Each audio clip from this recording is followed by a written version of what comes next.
I want to just focus a little bit more on entrepreneurship. I want to understand why, or if you do think entrepreneurship is so important. And also, the world has changed a lot in the last 20 years. So would you say that being an entrepreneur now is far more important than it was 20, 30 years ago? Do I think it's more important now than 20, 30 years ago? I don't know if I could say more important or less important. I think it was definitely more important 200 years ago, 100 years ago, because they needed to really set the tone and get it going.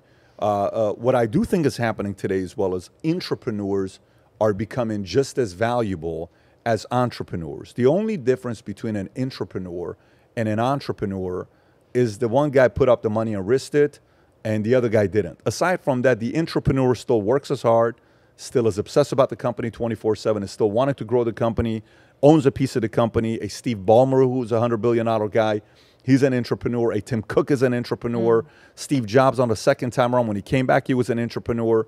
So I think the pressures of having to, like, I would love to see Twitter profiles and Instagram profiles changing to saying entrepreneur just as much as we see entrepreneur, because companies that are creating an environment of entrepreneurship are able to stay innovative and trendy, where companies that are just, here's how we do it, you better do this, and da-da-da-da-da, they're not going to produce entrepreneurs.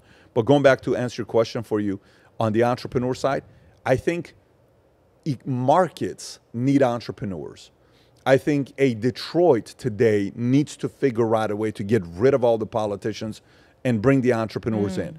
I think a New York needs to eliminate as much politics that they have. And remember, this city became the financial capital of the world because of entrepreneurs.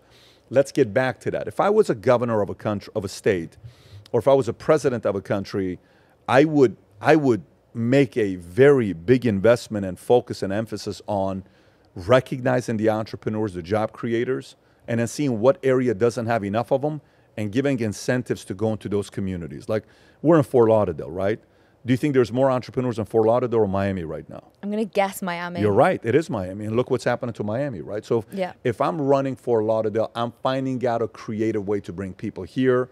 You know, if I'm more on the inside, I'm going to try to bring people in from Orlando. But some markets need it more than others, and some countries need it more than others. But I think you need both entrepreneurs and entrepreneurs today.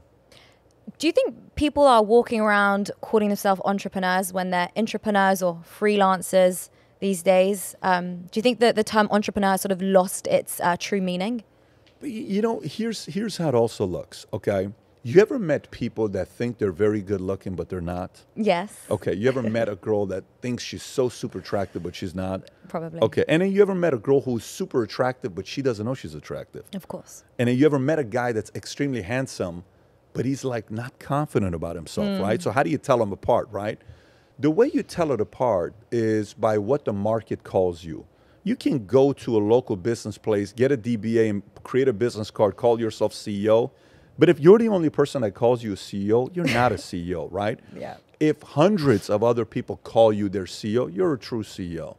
You can call yourself an entrepreneur, but if nobody in the marketplace sees you as an entrepreneur, you're delusional, and it's okay. A lot of people are. You know, a lot of people think they're sexy, but they're not. And that's okay. If you think you're sexy, more power to you. Some people think they have to take care of their health. Some people think they have to exercise. There's certain people that think, no, I'm 300 pounds and I'm sexy. I don't think I'm sexy when I'm 300 pounds. I remember when I hit 257 pounds and I look at my wife, I said, babe, what is up with that belly of mine? I'm looking at the mirror. I said, that's nasty. Oh my God, what the hell happened? I'm always 240. I got 17 pounds. I got to figure something out. So then you lose the weight, because to me, 257 doesn't look right. So typically the guys that are true entrepreneurs or doers or entrepreneurs, their level of expectation of themselves is so much higher than those that they're not. Did you see the recent movie by Elvis the Elvis movie? I actually didn't watch it, but I heard it was amazing. Have you seen it? Or oh my God. So the guy's name is Austin Butler, Austin Butler, right? If you've not seen the movie, do yourself a favor, go first watch his interview with Jimmy Kimmel. I watched the interview. My brother told me to watch it, so we watched it together. God. And you watch the guy, and he says, you know, I mean, you know, I'm more like the guy that just, you know, I struggle with not being good enough, and, you know, I feel like I'm not there yet, and, you know, I got work to do, and I'm here in Elvis's house, and that's what I'm dealing with. And you're like, I believe him. I don't think he's being fake. Like, he's being authentic. I watched the movie twice in the first week because I just believe this guy, right? And my kids watched it. We watched the interview together. There's a certain weird insecurity in the people that constantly get better and improve. They don't think they're there yet or good enough yet. So if you automatically want to call yourself an entrepreneur or whatever, and you haven't really ran a business, maybe it makes you feel better, totally fine. I understand the whole concept. What is the concept from that one movie, J.T. Marlin? What is that movie with the stockbrokers, the fake stockbrokers? Yeah, but what's the movie's name? Boiler Room, right? The fake it till you make it, right? I understand there's a place for fake it till you make it, but you better make it. You know what I'm saying? If you're going to fake it till you never make it, it's like people are burned out of you talking about you're going to be there one day. But you can fake it for a minute, but you better eventually make it. I've heard that before, and I think it's fascinating, the idea that entrepreneurs are people who have such high expectations for themselves and nothing is good enough, and that's what keeps them going. Is that what keeps you going? Yeah, for me, it's a vision. So it's a few different things. One, I have a site, like right now where I'm eating at the lunch restaurant I go to, and the guy next to me says, hey, Pat, can we do something to come? He's a guy that follows the content. I said, sure, he wants to do book signing. So he starts saying, do you know I've collected baseball cards? I have every baseball player's autograph since 1946. I said, what? He says, every player that's ever played in baseball, major leagues, I have their autograph. I said, since 1946? He says, yeah. I said, how many players are there? 13,000. Wow. And then he says, I heard you're also into cars. I said, you know what's so crazy? I thought I was into cars. I don't like cars. I have a truck parked outside. Every day I drive a truck, okay, F-150. It's a Shelby, it's nice, but that's what I drive. Last 3 years, that's all I drive. The other night, we're going to, Mario just recently got engaged, and we're going to Casa D'Angelo for dinner. I tell Jen, let's take the Ferrari out. No, babe, my skirt, and I would much. I'm like, let's just take we took one of the SUVs or whatever. We went there. But I tell you, if I look at a baseball card, I'm 12 years old. If I hold one of the cards, you're going to be like, this guy's not 44. He's childlike. Business, to me, I feel that way. Oh, when I'm playing business, I feel like I'm 12 years old. I feel like we're playing a game, and it's a freaking blast when you're playing this game, right?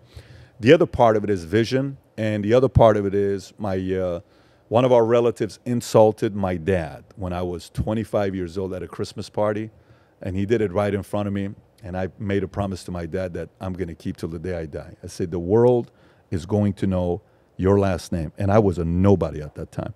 I'm a regular 25-year-old. I'm making maybe 6 figures. No one knows who I am. I've never produced the content, never produced a video. I've never done nothing like that.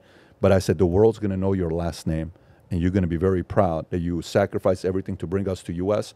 You're going to see what I'm going to do. Hopefully you're going to be alive to see all this stuff. And obviously, he's getting a glimpse of it right now. So game, long-term vision, and pops is the reason why I love this game. That's beautiful. I like that a lot.